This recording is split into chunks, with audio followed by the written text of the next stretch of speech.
your lecturer in SNS College of Applied Science. Today we are just going to present a case scenario on diabetes mellitus. So here is our case scenario where our patient is Mr. John and a 52-year-old male office worker from an urban area. And also he is presented with complaints of increased thirst and frequent urination for the past 3 weeks. And also he reported unintentional weight loss of about 8 kg over this period, despite of no changes in diet and exercise. Additionally, he mentioned feeling unusual fatigue after meals and experiencing blood vision. And also, especially when bleeding, he denied any recent infections, trauma or travel. So what about his medical history, Purna? Yes, ma'am. Mr. Doe has a history of hypertension diagnosed 5 years ago, which is managed with lisinopril 20 mg daily. He is overweight with a BMI of 31 kg per meter square and has a family history of type 2 diabetes in his mother and maternal uncle. There are no prior surgeries, allergies or hospitalization. He smokes occasionally about 5 cigarettes per week and consumes alcohol socially around 2 to 3 weeks on weekend. His diet is highly processed food and sugar drinks, and he leads to sedentary lifestyle due to his job.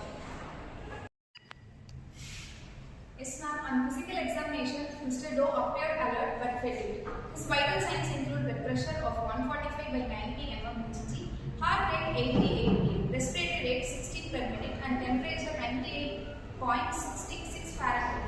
He has central obesity with the waist circumference of 1 or 2 cm. No acanthosis, Nigerians or skin infections were noted, but a neurological exam revealed mild peripheral neuropathy with reduced sensation in the feet. The classic symptoms he reported include polydipsia, polyuria, frequent urination up to 10 times daily including nocturia, polyphagia and hunger fatigue. He also mentioned recurrent yeast infections over the past year, which is common indicator of hypertension. Darshini, can you explain about the diagnosis with the patient of these clinical manifestations? Yes, ma'am.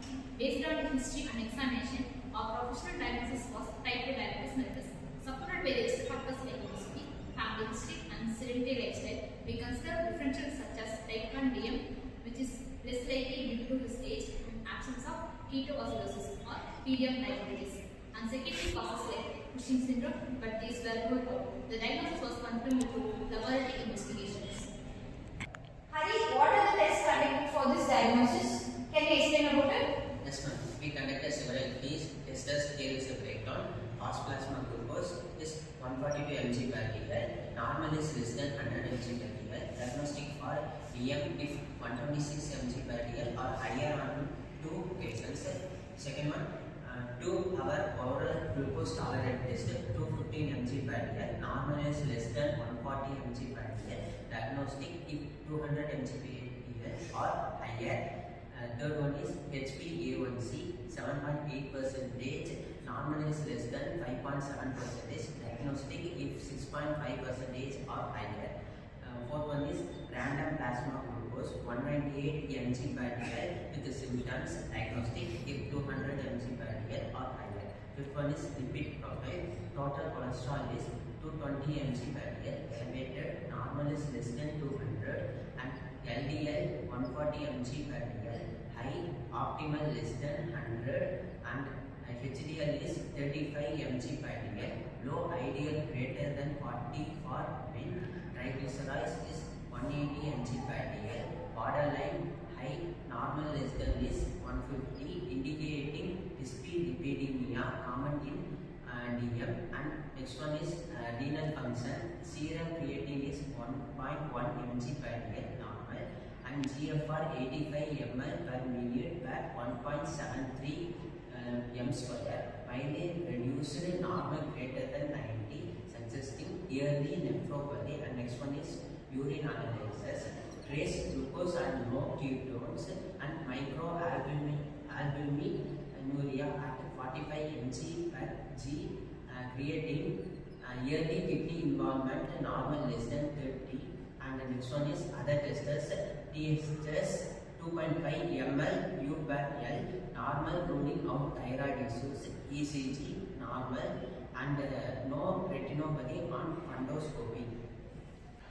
Mani,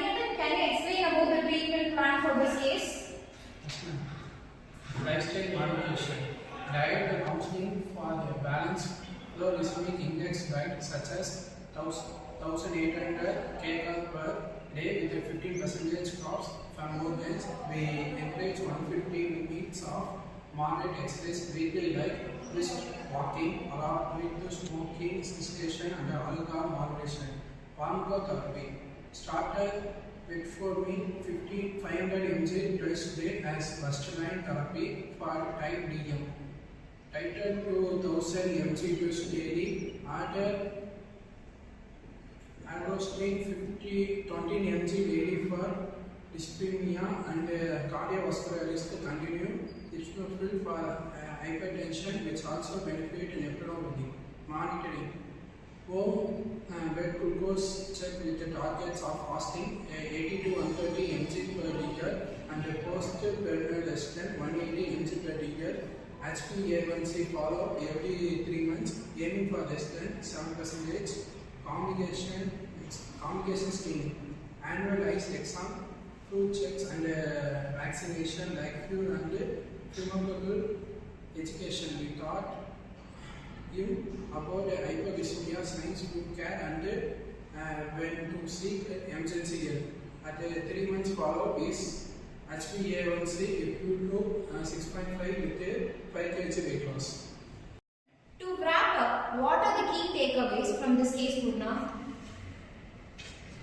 This case underscores the often insidious onset of type 2 diabetes and the critical role of early detection through history exams and investigations. With effective management, we can achieve excellent outcomes and prevent complications like neuropathy, retinopathy and cardiovascular disease. Also refer to guidelines like those from the American Diabetes Association. Thank you guys. So in this